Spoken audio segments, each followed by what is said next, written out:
Meu irmão, se você puder, abra sua Bíblia comigo no livro dos Salmos, o Salmo 96.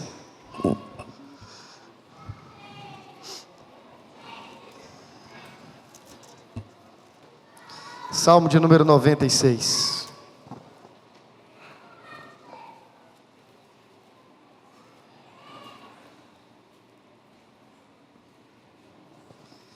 Salmo 96.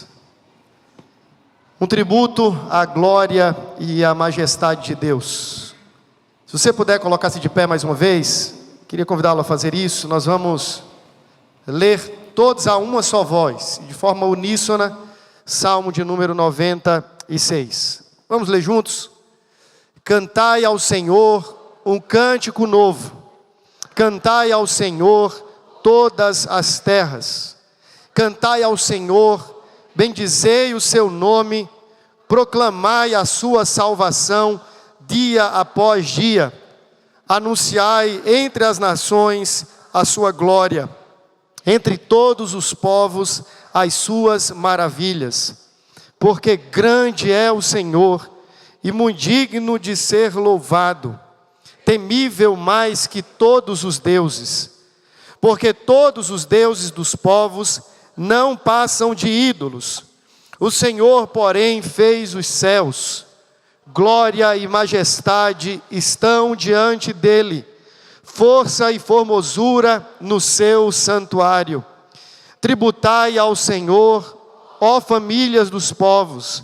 Tributai ao Senhor glória e força. Tributai ao Senhor a glória devida ao seu nome.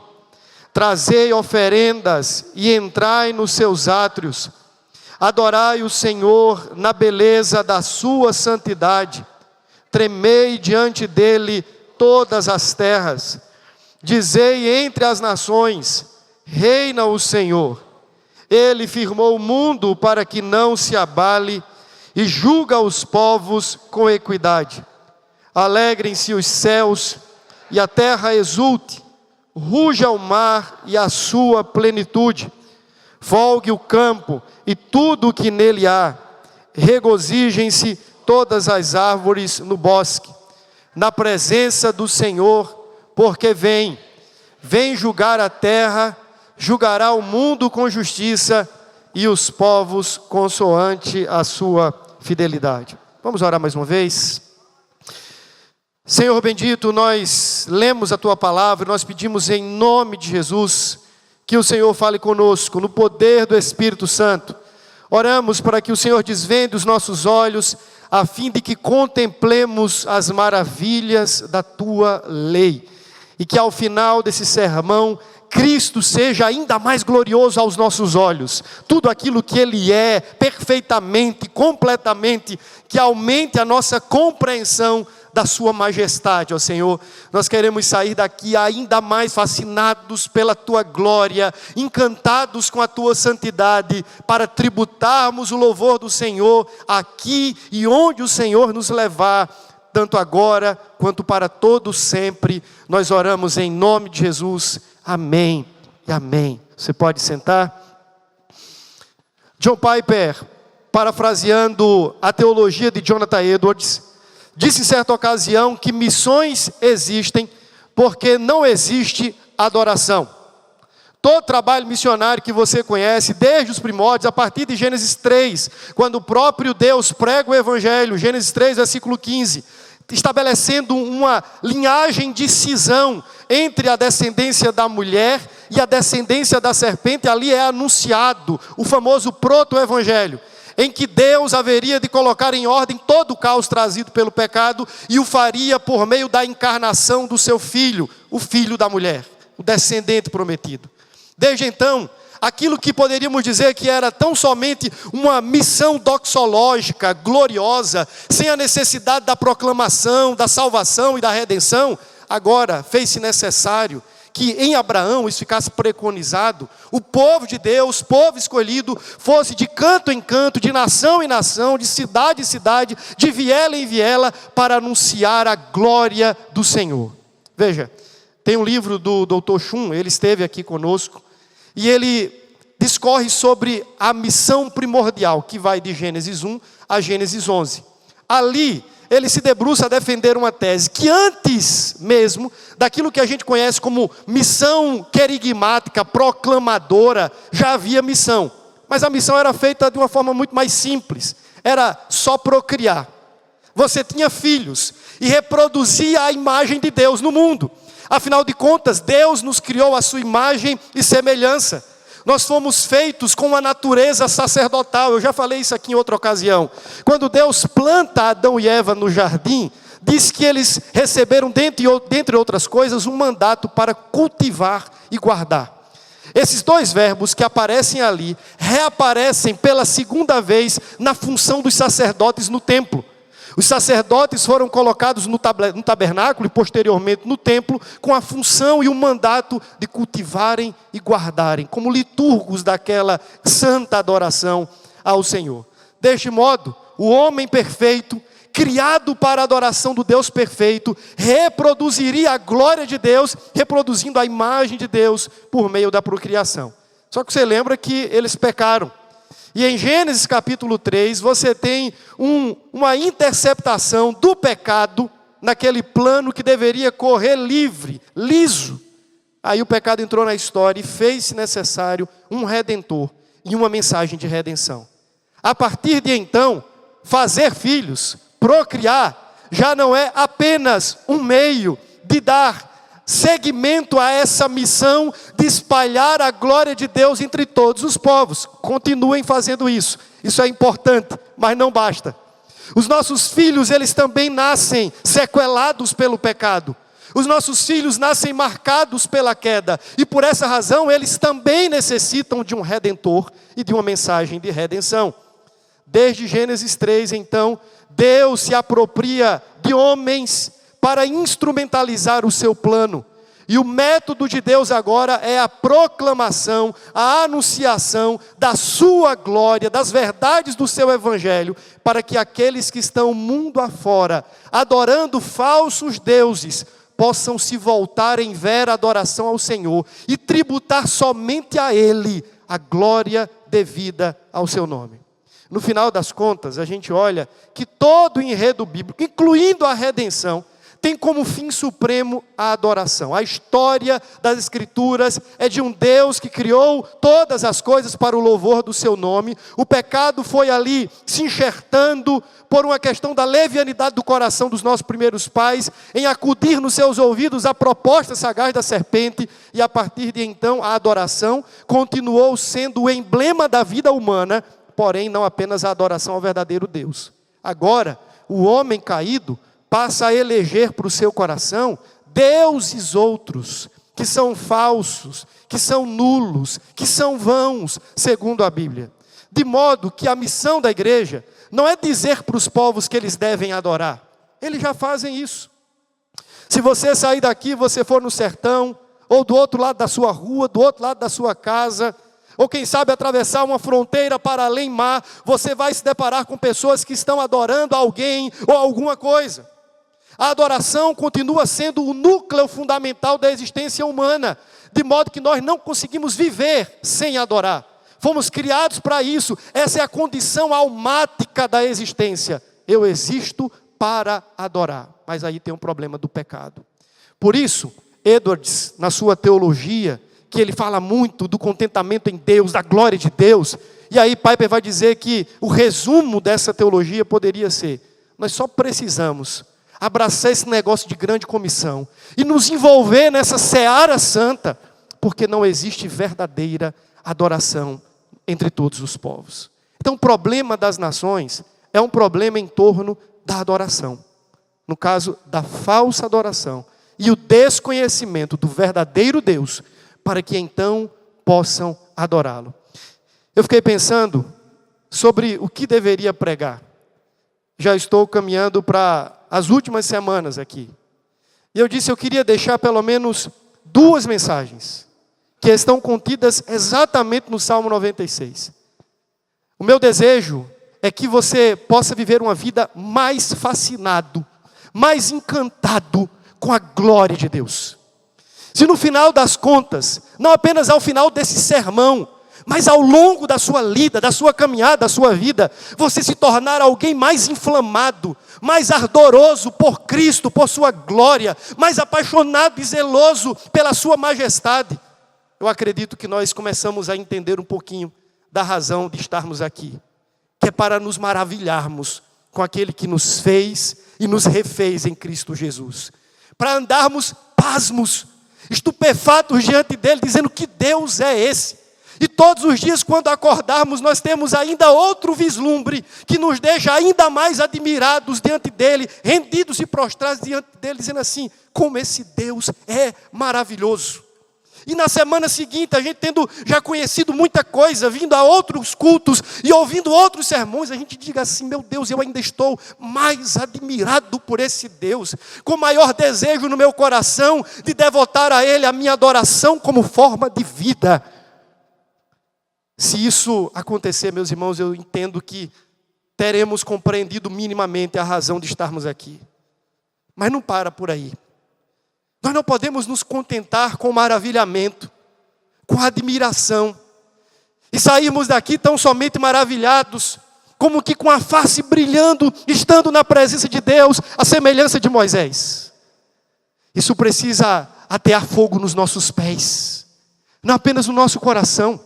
Nós precisamos cruzar essas portas e nos compreender dentro do privilégio da missão de Deus, de usar gente como a gente, pecadores e pequenos, inábeis, impotentes, com tantas falhas e defeitos, para veicular a mensagem mais poderosa deste mundo, que é capaz de transformar vidas, famílias, comunidades e sociedades, e converter todas as coisas para a glória de Deus, a mensagem do Evangelho. Eu entendo que esse salmo nos convida ao mesmo tempo ao maravilhamento, dizendo assim: que Deus é esse? Meu amigo, eu ouvi sobre este Deus, eu ouvi na sua magnificência e estou profundamente rendido a Ele. Mas não apenas isso, agora os meus pés estão apressados e eu preciso ir de canto em canto e dizer ao mundo inteiro o que Ele fez por minha alma. Essa admiração com a glória de Deus deve nos colocar no campo da missão, onde a gente diz assim: você precisa conhecer Ele também. Não dá para ficar com a gente, não dá para sairmos daqui apenas admirados, extasiados, e isso não nos levar a um senso de proclamação e de anunciação. Então eu diria que a vida cristã, se bem vivida, ela é vivida em contemplação, admiração, glorificação a Deus e louvor ao seu nome, mas também de manifestação da sua vontade por meio da proclamação, da demonstração viva do Evangelho, através da encarnação da nossa fé na maneira simples de viver aquilo que é extraordinário.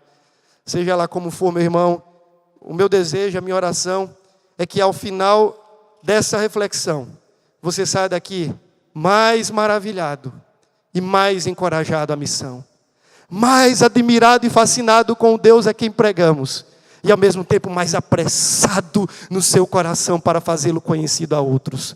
O Salmo 96, e eu diria, toda a Escritura é sobre isso. É sobre Deus revelando-se em Cristo, para que tornemos a admirá-lo, e uma vez admirando, para que possamos chamar outros a esta mesma admiração.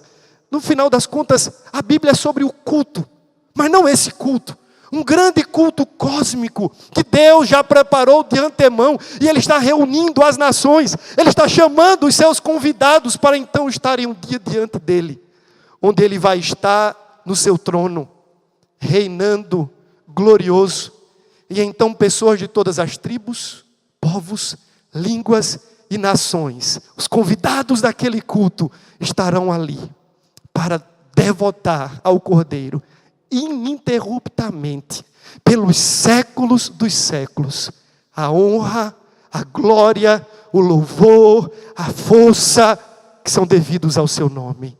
É sobre isso, irmãos, nós só estamos aqui por isso, por essa razão, contemplá-lo, admirá-lo, adorá-lo e proclamá-lo. Adoração e proclamação, essas são as duas faces de uma vida cristã bem vivida. Esse salmo nos fala algumas coisas. Eu vou usar uma estrutura que não é minha. Ela é do Derek Kinder, é um comentarista, e ele divide o texto de uma forma, e eu quero me apossar dessa estrutura de forma pedagógica para que você entenda melhor o salmo. Os versículos de 1 a 3, o Kinder vai dizer que ele trata de um chamado universal à adoração. Os versículos 4 a 6, ele dá as razões pelas quais nós devemos adorar. Versículos 7 a 9, o conteúdo desta adoração. E, ao final, os versículos 10 a 13, o contexto dessa adoração. Então, um chamado à adoração, versículos 1 a 3. Depois ele fala das razões, dos porquês da adoração, dos motivos pelos quais nós devemos adorar. Depois ele vai para o conteúdo e, por fim, o contexto da adoração. Vamos olhar para o texto mais uma vez. Salmo 96, versículo 1 diz assim: cantai ao Senhor um cântico novo. Cantai ao Senhor todas as terras. Preste atenção que aqui nós temos uma ordem. É um convite na forma de um chamamento. É imperativo. Deus está conclamando todas as nações e todos os povos a prestarem culto e adoração diante do seu santo e altíssimo nome. Deus não está se facultando como objeto de adoração. Ele está ordenando de forma muito clara que todas as pessoas criadas por Ele e nascidas neste mundo, que se curvem diante da sua presença e devotem a Ele adoração. Cantai ao Senhor, bendizei o seu nome, proclamai a sua salvação dia após dia. Preste atenção em algo que certamente você conhece muito bem. Eu comecei esse sermão dizendo que toda a história é sobre adoração e sobre o culto. Deus está preparando um culto e ajuntando pessoas para comparecerem neste culto. Nós somos aqueles que, em sendo convidados, temos uma responsabilidade de convidar outros. Isso porque tem uma frase do Tozer, que ele diz que a adoração é a ocupação normal ou habitual dos seres morais, dos seres criados. Eu disse que todos nós estamos o tempo inteiro adorando, elegendo para nós mediadores a fim de prestarmos culto. Ou o fazemos a Deus, ou fazemos a nós mesmos, a um objeto, a um animal, a um astro, ou qualquer outra coisa dessa natureza. Deus nos conclama a adoração, e ao fazer isso, é preciso que entendamos que Ele não está apenas convocando Israel. É importante que se diga que o chamado divino à adoração não é exclusivamente para aqueles sobre quem Ele derramou a sua graça e escolheu soberana e eletivamente. É verdade que somente esses é aqueles que vão tomar consciência e vão ter condições no Espírito de adorá-lo.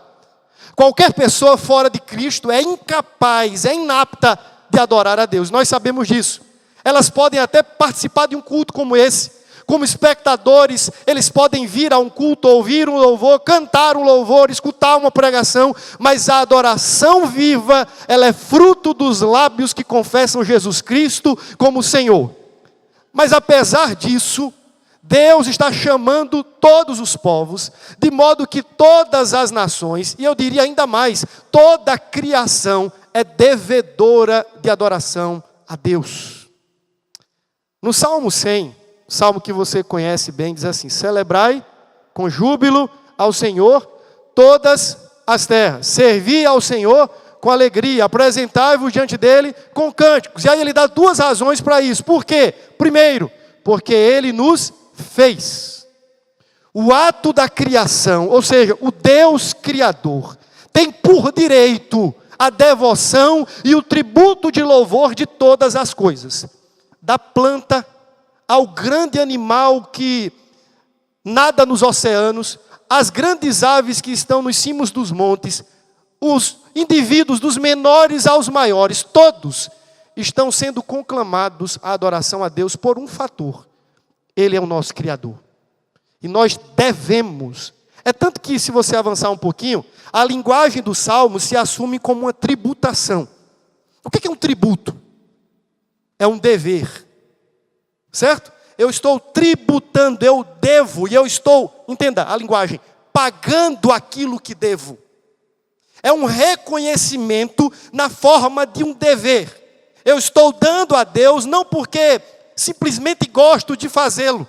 Eu estou devolvendo a Ele porque Ele me deu primeiro. Ele me deu a vida, Ele me deu a existência, Ele me deu o oxigênio que circula nos meus pulmões. Logo, adorar a Deus é uma condição sine qua non para existir nesse mundo. Mas nós não fazemos. Por isso que Deus está de novo dizendo assim, me adorem. E aí o ser humano caído toma outros rumos da falsa adoração. E aí é necessário que ele outra vez exclame do alto dos céus dizendo, me adorem. E a gente se reúne aqui para lembrar isso de novo. Nós somos criados para esta condição de adoração. Portanto, perceba que Deus está chamando todas as pessoas à adoração. E a grande culpa dos pecadores, dos réprobos, naquele dia, será porque eles não deram glória ao verdadeiro Deus. O grande crime do homem que perece eternamente no inferno é porque ele deu glória à criatura ao invés de dar glória ao Criador. Romanos capítulo 1. E por essa razão se inflama sobre ele a ira de Deus. O problema das nações, repito, é um problema de adoração. Por isso faz-se necessário que Deus, não uma ou duas, mas dezenas de vezes, sobretudo nos salmos, esteja conclamando as pessoas a adorar somente o seu nome. Essa é a razão pela qual você e eu fomos criados. Você que é um bom presbiteriano sabe que a razão e o fim supremo de todas as coisas é qual? Glorificar a Deus e gozá-lo para sempre. Ter alegria nele eternamente. Desfrutar na forma de um deleite profundo da sua comunhão e da sua presença amorosa. Essa é a razão pela qual nós estamos aqui. Você deve acordar pela manhã se percebendo como um sacerdote, conclamado na escala do dia, para fazer das coisas mais ordinárias, olha o livro aí, uma liturgia a Deus, liturgia do ordinário. Você observar-se como alguém que está na dimensão da vida, e está oferecendo em tudo o que faz, um culto ao Deus Criador. Deus está chamando você. Se você não o conhece ainda como deveria conhecê-lo, Deus também está chamando você. Se você já o conhece em Cristo Jesus, você tem uma dupla razão pela qual adorar. A primeira eu já falei, você foi criado. A segunda é que você foi recriado. E no Salmo 100, aqui já citado, diz que nós somos ovelhas do seu pastoreio. Isso é um duplo privilégio. Não apenas Ele é o nosso agricultor, o viticultor, aquele que nos cultiva como um bom jardineiro do universo, mas Ele também é o supremo pastor e bispo das nossas almas. Você que é crente em Jesus, você deve compreender-se nessa dimensão da adoração, não apenas porque você é objeto da criação, mas porque você é um filho amado, que deve ao seu Pai eterno uma adoração contínua. Então, ambicione isso acima de todas as coisas, viver para a glória de Deus. Esse é o chamado supremo. O chamado supremo de Deus não é para as missões. O chamado supremo de Deus não é para o ativismo religioso. O chamado supremo de Deus não é para a comunhão. O chamado supremo de Deus é para a adoração do seu nome. É para isso que existimos. É para isso que fomos criados. Por isso, nós estamos diante de um convite, que é um chamamento, que é uma conclamação. Venham todos os povos. Aqui a ideia é de etnias, de grupos de povos. Onde houver alguém que nesse mundo está contemplando-se debaixo da criação, emoldurado por essa obra do Deus Criador, deve devotar a Ele a adoração devida ao seu nome. Mas veja, os versículos subsequentes, versículos 4 a 6, nos dá as razões. E são razões maravilhosas. Por que eu devo adorar esse Deus? Espera aí. Ok, você está dizendo que eu devo adorar a Deus, mas por quê? Qual o motivo? Me dê razões para eu adorar a Deus. E o texto é maravilhoso. Ele diz assim, Ele começa dizendo assim, primeiro, porque ele é grande. Mas veja, ele não está dizendo que ele é grande em equivalência a outro que é grande. Ele não está dizendo que ele é grande em comparação ao grande oceano. O texto não está dizendo que ele é grande em comparação a um monte altíssimo, ao Everest. Ele está dizendo que ele é grande, e aqui é a ideia de sobranceiro. É aquele que é maior do que tudo, maior do que todos. Aquele que não cabe nas dimensões humanas. Eu não tenho palmos ou fitas para medi-lo. Eu não tenho equações para dimensioná-lo. Ele é o grandioso Deus. Meu irmão, quando eu fico pensando assim, nós somos tão pecadores, para não usar uma outra palavra pior para pecador, que a gente se depara diante de algumas figuras que achamos grandes e que reputamos grandes, como as grandes patentes da política, e a gente quase que bate continência, a gente se apequena ali, e fica um negócio assim quase de constrangimento, diante da falsa e suposta grandeza daqueles indivíduos. E a gente deve uma certa reverência, né? Eu não sei se você já se sentiu assim, naquela condição de um devedor de reverência ante a alta patente daquele que está diante de si. Se isso é minimamente verdade em relação aos supostamente grandes deste mundo, como não deveria ficar o coração daquele que se põe diante do grande Deus? A Bíblia diz que ele é tão grande que os céus não o cabem. Ele é tão grande que ele recolhe os montes e os outeiros na concha de suas mãos. Ele mede nas palmas das suas mãos e recolhe as águas na concha das suas mãos. Ele é tão grande que ele recolhe os céus como quem enrola um pergaminho. Ele é tão grande que a sua palavra diz que toda a terra não passa de um estrado para os seus pés. Ele é tão grande que diante dele os homens, os maiores, são como gafanhotos. As nações, os príncipes e os poderosos, nada são diante dele. Ele é tão grande que ele conhece e chama as estrelas, cada uma pelo nome. Meu amigo, diante deste Deus, não há como a gente não se render em devoção, em reverência profunda, dizendo que Deus é esse. É como os discípulos que estavam diante de Jesus, lá no mar da Galileia, quando ele opera aquele sinal maravilhoso, aquietando os ventos e o mar, e então eles ficaram pasmos e disseram assim: que homem é esse?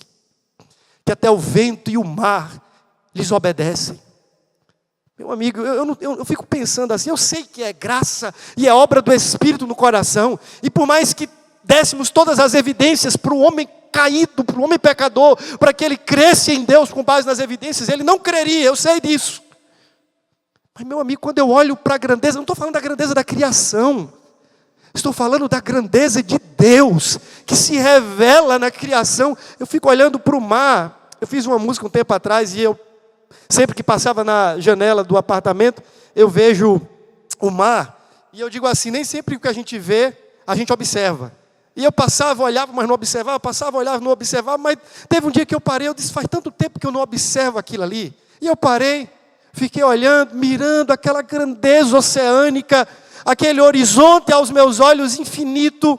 Depois peguei um pedaço de papel, fui para o piano, e eu lembro que no refrão dizia algo do tipo assim, eu descrevi a beleza, a grandeza da criação, e eu dizia assim, mas lembro que tu és maior, que toda a natureza és maior, que todas as grandezas és maior, que toda a poesia és maior, que toda a narrativa humana e discurso humano, tu és maior. Como não se impressionar e como não adorar, meu irmão?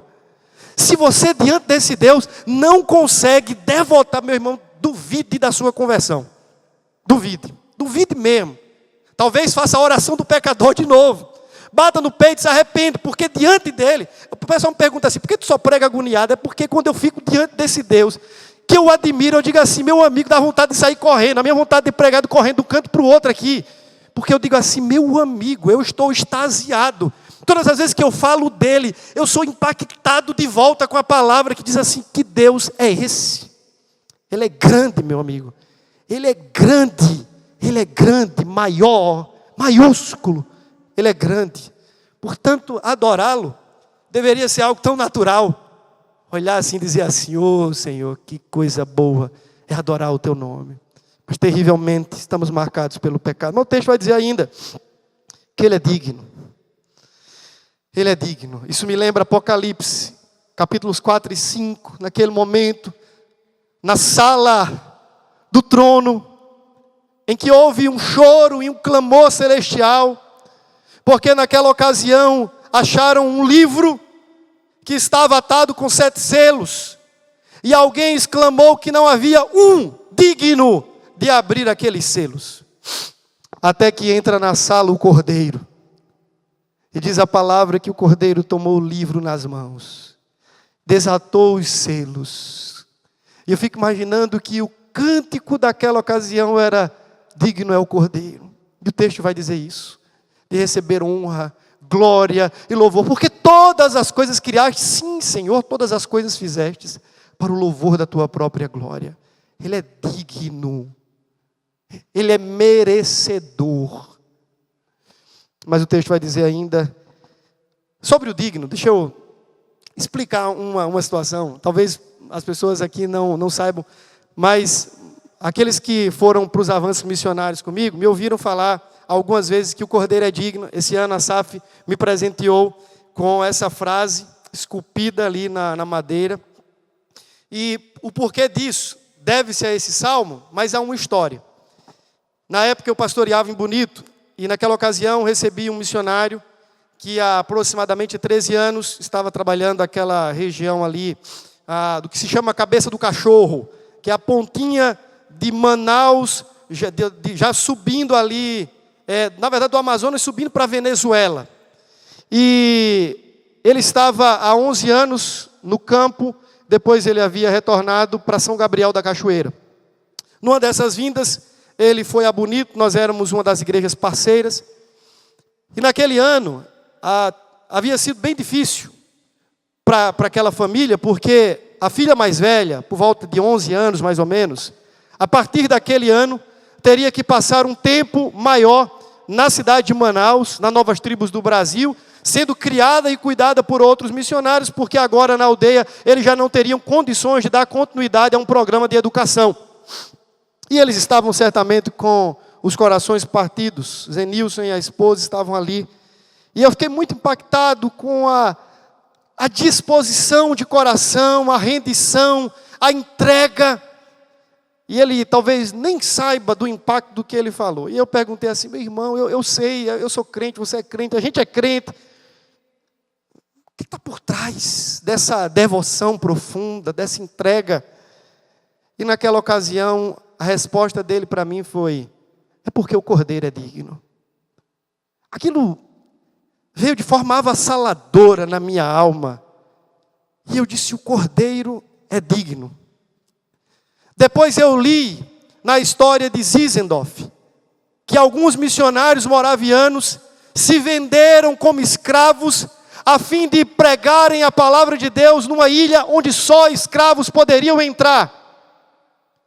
E quando estavam se despedindo dos seus familiares, que ficavam em prantos, eles diziam: nós estamos indo buscar para o Cordeiro, aquele que é digno, aqueles a quem Ele comprou, de toda tribo, língua, raça e nação. Estamos indo buscar a recompensa do trabalho do Cordeiro, porque o Cordeiro é digno. Quando eu olho para esse texto, eu digo assim: esse Deus é digno. Ele merece. Você e eu não merecemos nada. Os príncipes e grandões deste mundo não merecem nada diante deste Deus. Só Ele é digno de louvor e adoração. Ele vai dizer ainda, diz que Ele é mais temível que todos os deuses. Algumas traduções adotam aqui o terrível. Ele é mais temível e mais terrível que todos os deuses. Aqui, preste atenção, que o salmista faz um trocadilho no versículo 5, de deuses com Senhor, que é interessante. A palavra Senhor utilizada aqui, apesar de estar em maiúsculo, e seria talvez o tetragrama hebraico, mas a palavra Senhor que aparece aqui é a mesma do ato da criação, Elohim. E talvez isso não apenas é poético, mas diga respeito à tese que está sendo construída, que Ele é o Deus criador dos céus e da terra, e Ele vem com essa ênfase. E o Deus que está relacionado à criação dos céus e da terra, o nome com o qual Ele se revela lá em Gênesis é Elohim. A palavra para deuses aqui tem duas, mas aqui é Eliú, com L no final. Eliú, alguma coisa dessa natureza. Que significa exatamente nulidade. Nada. Nenhuma coisa. O salmista está dizendo, sabe por que você deve adorar a Deus? Sabe qual é uma das razões, mais uma razão pela qual você deve adorar a Deus? É porque isso que você está adorando aí, esse rato, esse elefante, esse cachorro, o sol, a lua, Baal, os astarotes, qualquer coisa dessa natureza, os santos desta vida, todos eles são nada. Nenhuma coisa. São nulos. O Senhor, porém, diferente deles, meu amigo, Ele é o Deus supremo e todo-poderoso, Criador dos céus e da terra. Aqui ele abre um contraste, não entre Deus e deuses, como se houvessem outros deuses que estão brigando com Deus para ver quem é o mais forte. Isso não cabe na teologia cristã. Na teologia cristã há um só Deus. O resto é nada. Se você não adora este Deus, você não está adorando nada. Ninguém. Quando questionado o apóstolo Paulo acerca daquela questão das comidas sacrificadas a ídolos, ele diz, olha, vocês sabem, e eu também, que os ídolos nada são. Você está perdendo o seu tempo. Se você não adora a esse Deus, Criador, Redentor, você está perdendo o seu tempo, adorando nada. Sua devoção é nula. Sua vida é nula.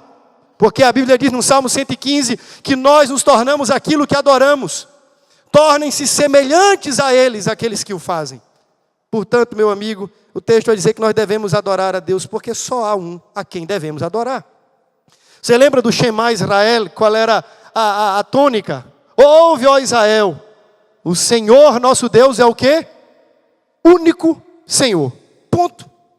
E o resto é nada. Eu entrei aqui, pastor, achando que esse meu Deus é nada. É ninguém. Você pode se ofender comigo, não tem problema nenhum. Mas eu quero que você entenda o que a Bíblia está dizendo. Só há um Deus. O restante é nada, nem ninguém. Ponto. Mas aí o texto vai dizer assim.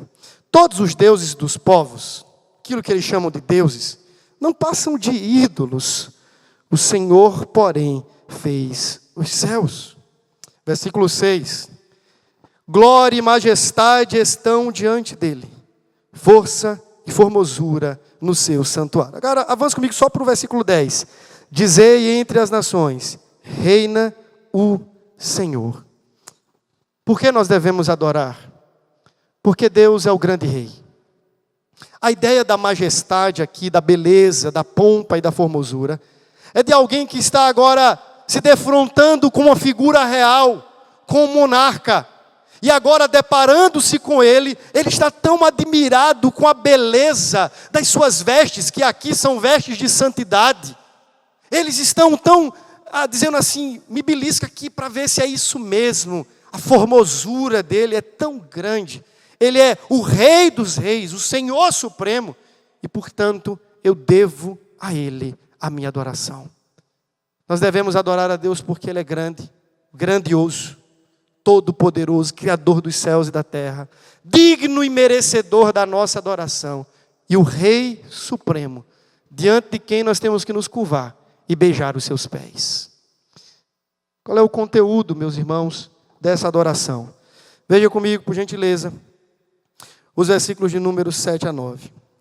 Tributai ao Senhor, ó família dos povos, tributai ao Senhor, glória e força. Tributai ao Senhor, o que ele diz de novo? A glória devida ao seu nome. Trazei oferendas e entrai nos seus átrios. Adorai ao Senhor na beleza da sua santidade, tremei diante dele todas as terras. Qual é o conteúdo dessa adoração? Se Deus nos fez para a sua glória, o conteúdo da adoração a Deus é a glória do seu nome. Agora, a gente fala muito sobre esse negócio da glória de Deus e coisas dessa natureza. E a gente dá glória a Deus. Mas o que é glória? O que é a glória de Deus? Etimologicamente, você pode dizer assim, não, olha, eu li que glória é peso. É aquela palavrinha que diz respeito ao peso de Deus. Aquilo que Deus representa na totalidade do seu ser. Eu gosto de uma definição do Ralph Winter, que é interessante. Ele diz que glória, a glória de Deus especificamente, pode ser traduzida em 3 coisas, ou 3 elementos. Primeiro, tudo que Deus é. Segundo, tudo que Deus faz. Terceiro, tudo que Deus merece. A glória de Deus é o acumulado de tudo que Ele é, de tudo que Ele faz e de tudo que Ele merece. Quando nós estamos então adorando a Deus e devolvendo, tributando glória ao seu nome, nós estamos reconhecendo tudo que Ele é, tudo que Ele fez, faz e fará, e tudo que Ele é digno de receber. Ralph Winter resume glória nessas 3 dimensões: o caráter e a natureza de Deus, seus feitos e o reconhecimento da sua dignidade como merecedor de todas as coisas. Quem é o Senhor? Quem é o Senhor? A gente poderia aqui gastar pelo menos mais algumas horas falando sobre quem é. Se a Bíblia diz que a glória tem a ver com o que Deus é, quem é o Senhor? A Bíblia, no Salmo 96 aqui, dá alguns descritivos, alguns desses nós já mencionamos. Ele é o Criador, Todo-Poderoso. Ele é o Rei de todas as nações, sobre tudo e sobre todos. Ele é Deus único e verdadeiro. Mas a gente poderia ir para outros textos e nos maravilhando com a verdade acerca de quem Deus é. Quem Deus é? Ele é todo poderoso, mas Ele também é Deus todo misericordioso. Ele é justo, Ele é assaz benigno, Ele é bondoso, Ele é todo sábio, todo verdadeiro. Deus, Ele é santo, santo, santo, superlativo em sua santidade. Ele é cheio de graça e verdade. Quem é o nosso Deus a quem adoramos? Ele é longânimo, como eu falei, Ele é paciente. Nós poderíamos aqui parar e dizer assim: Senhor, eu preciso devolver, reconhecendo quem Tu és, uma adoração que manifeste maior glória ao Teu nome, porque eu sei quem Tu és. Mas tire os olhos de quem Deus é e transponha essa dimensão mais ontológica do ser de Deus e vá até aos seus feitos. O que Deus fez? Que poderia colocar você de joelhos, dizendo assim: meu amigo, eu preciso dar a Ele adoração. O que Ele fez? Diga aí. Além da criação, o que Ele fez? Eu volto os meus olhos 2000 anos. Me defronto com o Calvário. E eu vejo o Deus homem, encarnado, sendo moído e transpassado em meu lugar, pelos meus pecados, pelos seus pecados, pela nossa culpa, pela nossa maldição e condenação. O que Deus fez? Ele se fez gente, Ele se fez homem, sofreu o vilipêndio desse mundo, as acusações dos seus inimigos, que Paulo chama de inimigos da cruz. Quem é esse Deus? Ele humilhou-se voluntariamente, tornando-se homem, e como homem, na qualidade de servo, foi obediente até a morte e morte de cruz. O que Ele fez? Ele foi ao Calvário, como ovelha diante dos seus tosqueadores. Ele não abriu a boca, Ele foi imolado em meu lugar. Ele fez aquilo que eu não poderia fazer e que você não poderia fazer. Ele assumiu a nossa dívida e a nossa conta diante do Deus Pai, se fazendo por nós pecado, sem ser pecador. O que Ele fez? Ele nos adotou pela graça e a fé no seu Filho, como filhos, a quem Ele traz para perto, inclui dentro da sua família. O que Ele fez?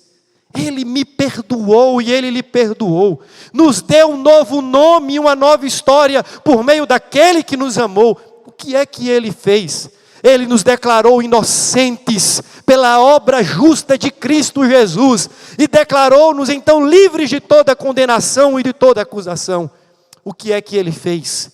Ele destinou-nos e assegura-nos quanto à eternidade com Ele. Ele preparou um novo lugar, que olho humano não viu, a mente humana não consegue perscrutar a grandeza desse ambiente onde estaremos com Ele para todo sempre. O que é que Ele fez? Ele me tirou e lhe tirou da sarjeta do pecado, do lamaçal e de um tremendal de lama chamado pecado, e fincou os nossos pés sobre uma rocha. O que é que Ele fez? Ele lhe deu a graça de olhar para Ele e dizer assim: Ele é Deus. Ele abriu os seus olhos, abriu os meus olhos, tirou as escamas espirituais que nos cegavam e nos fez enxergar o brilho da luz de Cristo. O que é que Ele fez? Ele foi até mim quando eu estava perdido, na multidão dos perdidos, abriu diante de mim uma porta e me apontou o caminho, dizendo: por ele andai. O que é que Ele fez? Ele veio a mim quando eu vivia como escravo e prisioneiro deste mundo, e tirou as cadeias e as algemas e me pôs em liberdade. O que é que Ele fez? Ele me tirou do império das trevas e me transportou para o reino do seu Filho amado. O que é que Ele fez? Ele fez tudo. Diante deste Deus, se eu não adorá-lo, eu sou um sonegador, porque eu devo tributo de louvor àquele que fez todas as coisas por um pecador miserável como eu. Eu não posso, meu irmão, me calar. Eu devo tributar a Ele, não apenas por tudo que Ele é, mas por tudo que Ele fez. E diante disso, por tudo que Ele merece. É aquele ponto que já falei anteriormente, Ele é digno. Diante de tudo que Ele é, diante de tudo que Ele fez, nós devemos dar a Ele tudo que Ele merece. Por fim, o contexto dessa adoração está nos últimos versículos.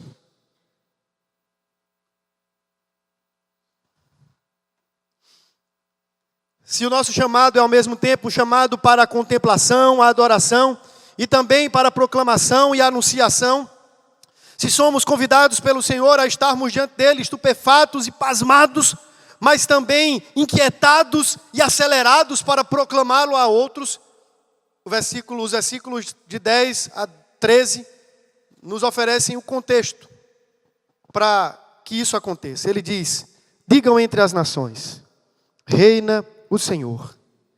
Ele firmou o mundo para que não se abale, e Ele julga os povos com equidade. Alegrem-se os céus e a terra exulte, ruja o mar e a sua plenitude, folguem o campo e tudo que nele há. Regozijem-se todas as árvores do bosque na presença do Senhor. Por quê? Porque Ele vem julgar a terra, julgará o mundo com justiça e os povos consoante a sua fidelidade. Qual é o contexto?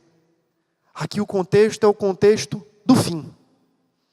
É a consciência de que há um juiz, que é ao mesmo tempo rei, que está pronto para julgar todas as coisas. Mas antes que esse dia chegue, aí entra o elemento da proclamação. A Bíblia diz que o Evangelho deve ser proclamado em todo o mundo. Então virá o fim. E quando estas coisas forem anunciadas a cada povo, a cada grupo desta terra, então o grande rei virá. Quando eu olho para o final deste salmo, eu me vejo dentro de um contexto real. E aí eu sempre falo da grande comissão nesses termos. Nós somos comissionados como emissários de um rei que veio, cumpriu cabalmente a parte que era só sua na missão, e Ele não dividiu isso com ninguém, porque ninguém poderia suportar, e eu me refiro à missão da redenção. Cristo veio como Messias perfeito e cumpriu a sua parte na missão. Agora, Ele chama outros, a quem Ele se revela graciosamente, e dá a essas pessoas o privilégio, para que elas participem com Ele, de uma segunda parte da missão, que é a proclamação e o espalhamento desta obra, a fim de que outros o conheçam e se rendam a Ele como Rei Supremo. Veja como isso é grandioso e sublime. O crente, a Bíblia diz, que ele é um embaixador do reino de Deus. Você que está lutando muito pelos concursos, Marcélia aí lutando, pode chegar no maior patente, mas você já é embaixadora do reino de Deus. Uma vez perguntaram para Spurgeon assim, o que você sonha para os seus filhos e tal, ser a primeiro-ministro, coisa dessa natureza. Ele fala, pelo amor de Deus, você acha que eu rebaixaria o meu filho a qualquer uma dessas patentes? Pensa, pelo amor de Deus, foi eu que coloquei, claro, né? Spurgeon não diria isso. Spurgeon era muito mais poético. Mas a ideia é dizer o seguinte, meu amigo, ele é embaixador do reino dos céus. Que privilégio maior! O rei que nos alcançou não nos coloca distantes dele, mas nos traz para perto e nos confia uma missão real. E que missão é essa? Fique imaginando agora aqueles filmes medievais em que alguém chega numa cidade, num povoado, num vilarejo, sei o que for, toca a trombeta, puxa um tapete, faz qualquer coisa dessa natureza, tem toda aquela ovação, dizendo, olha, o rei está vindo, o rei está chegando, ele venceu a batalha, está vindo ocupar o trono que lhe pertence. Pronto, isso é a grande comissão. Se você nunca entendeu a grande comissão é exatamente isso. O rei venceu. Ele triunfou sobre os seus inimigos na cruz do Calvário, ressuscitou ao terceiro dia e foi assunto à direita do Pai. Agora ele comissiona pessoas, revela-se a essas pessoas e diz assim, vão de canto em canto, de vilarejo em vilarejo, de povoado em povoado, e digam assim, o rei venceu e ele está vindo para sentar-se no trono das nações que lhe pertence por direito. Salmo capítulo 2, pede-me e te darei as nações por herança. São herança do Senhor as nações, e aquele que venceu virá para buscar aquilo que lhe pertence. Ele vai sentar no trono do universo, e todo olho verá, toda língua se confessará que Jesus Cristo é o Senhor, com joelhos dobrados, dizendo, o rei reina, ele venceu. Aí você diz assim, e os ímpios? E os céticos, e os incrédulos, naquele dia eles também se ajuntarão à grande multidão que declarará a vitória do grande rei, para terror deles e para alegria nossa. Meu amigo, nós precisamos entender que o contexto dessa adoração é o contexto do fim, o contexto da missão é o contexto do fim. Jesus disse que nós já estávamos vivendo aquelas últimas coisas, últimos dias. João escreveu dizendo, filhinhos, já é a última hora. Um certo comentarista, um escritor, disse, se na época de João já era a última hora, agora já estamos vivendo no último minuto, ou nos últimos milésimos do último minuto da última hora. Precisamos entender que cabe sobre nós uma responsabilidade. Há um certo autor, também não sei o nome, que diz assim, o evangelho é uma coisa que a gente não vai poder pregar na eternidade. A gente só vai contemplar. A gente prega o evangelho aqui com a consciência do dever, de que o dia do Senhor se aproxima. E existem milhares e milhares de pessoas mundo afora, que não sabem o mínimo sobre Cristo Jesus. Não tem um versículo da Bíblia traduzido em sua própria língua. E a Bíblia diz, como ouvirão se não há quem pregue? Como eles saberão deste Deus?